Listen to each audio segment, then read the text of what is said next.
পর্তুগালের শ্রম শোষণ ও অভিবাসন বিরোধী সহিংসতা বেড়েছে উল্লেখ করে তথ্য প্রকাশ করেছে অ্যামনেস্টি ইন্টারন্যাশনাল। এ বিষয়ে বিস্তারিত জানাতে পর্তুগালের লিসবন থেকে সরাসরি যুক্ত হচ্ছেন সহকর্মী আনোয়ার এজ খান ফাহিম।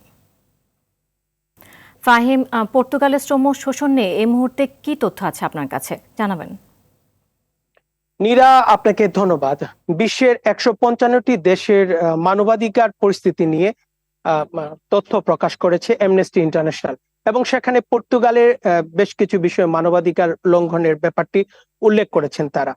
এবং সবচেয়ে বড় যে ব্যাপারটি তারা উল্লেখ করেছেন শ্রম শোষণ এবং অভিবাসীদের প্রতি এইখানকার যে বর্তমানে যে পুলিশ অথবা যে আইন প্রয়োগকারী সংস্থার যে আচরণ, সেই আচরণগুলো নিয়ে তারা খুব প্রকাশ করেছেন তাদের তথ্যে তারা এগুলো উল্লেখ করেছেন।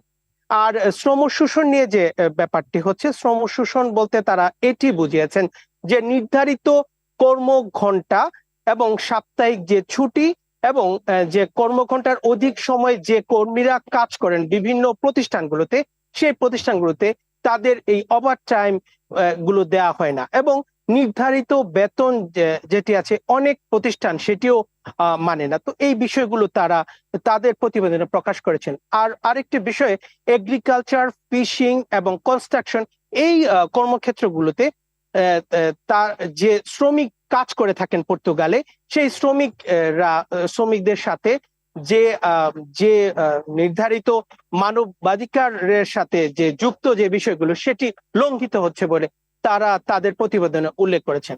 এবং আরো একটি বিষয় পলাও করে উল্লেখ করা হয়েছে যে আইন প্রয়োগকারী সংস্থাদের ওডিভিরা এবং বেজা অঞ্চলে অভিবাসীদের কে নির্যাতনে দোষী সাব্যস্ত হওয়ার পরেও তাদের পুলিশ অফিসারদের সাজা কমিয়ে দেওয়া হয়েছে।